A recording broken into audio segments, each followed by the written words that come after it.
जिंदाबाद जिंदाबाद जिंदाबाद कांग्रेस पार्टी जिंदाबाद जिंदाबाद जिंदाबाद कांग्रेस पार्टी जिंदाबाद जिंदाबाद जिंदाबाद मल्लिकार्जुन खड़गे जिंदाबाद जिंदाबाद जिंदाबाद मल्लिकार्जुन खड़गे जिंदाबाद जिंदाबाद जिंदाबाद মুখ্যমন্ত্ৰীৰ অহংকাৰ অসমৰ ছটা জনগোষ্ঠী ভাঙিবলৈ গৈ আছে।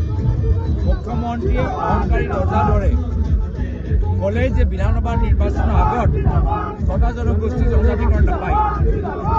কোন হয় হিমন্ত বিশ্ব শৰ্মা এইখিনি কথা ক'বলৈ? ছটা জনগোষ্ঠী জনজাতিকৰণৰ অধিকাৰৰ ওপৰত চেঁচা পানী পেলোৱা হিমন্ত বিশ্ব শৰ্মা ডাঙৰীয়া কোন? কেন্দ্ৰ চৰকাৰৰ যি অক্তিয়াৰ তাৰ ওপৰত ৰাজ্য চৰকাৰৰ মুৰব্বীজনে তেওঁ কেনেকৈ ক'ব পাৰে?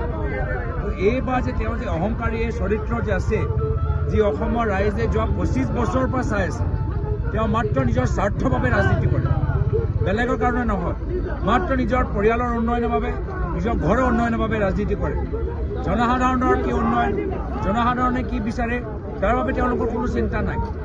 এইবাৰ তেওঁলোকৰ অহংকাৰ আমাৰ ছয় জনগোষ্ঠীৰ প্ৰতি তেওঁলোকৰ পতনৰ মূল কাৰণ হ'বলৈ গৈছে। দুলীয়ানত কেইবাজনো প্ৰাৰ্থী প্ৰত্যাশী আছে, এবাৰ দুলীয়ানৰ বা কংগ্ৰেছৰ বা কোনে সেইখিনি কথা আমি মিডিয়াৰ সন্মুখত নাপাতোঁ।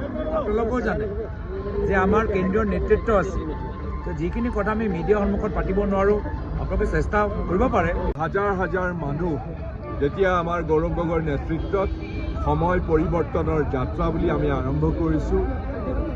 বিজেপিৰ দৰে আমাৰ টকা পইচা নাই, বিজেপিৰ দৰে আমাৰ ইমান একেবাৰে উৎস নাই বা ইমান ৰিচোৰ্চেছ নাই, কিন্তু মানুহে স্বতঃস্ফূৰ্তভাৱে মানুহ ওলাই আহিছে, ৰাস্তালৈ ওলাই আহিছে হাজাৰ হাজাৰ মানুহ। আপোনালোকে মানুহৰ মাজত যিখিনি উৎসাহ দেখিছে, যিখিনি উৎসাহ দেখিছে, আৰু প্ৰত্যেকেই আহি পেলাই আমাৰ এই যাত্ৰাত আহি পেলাই নিজে আহি পেলাই অংশীদাৰিত্ব লৈছে। সেইটোৱে একেবাৰে জল পটকৈ ওলাই গৈছে যে কংগ্ৰেছৰ এটা ঢৌ সমগ্ৰ উজনি অসমত চানি ধৰিছে।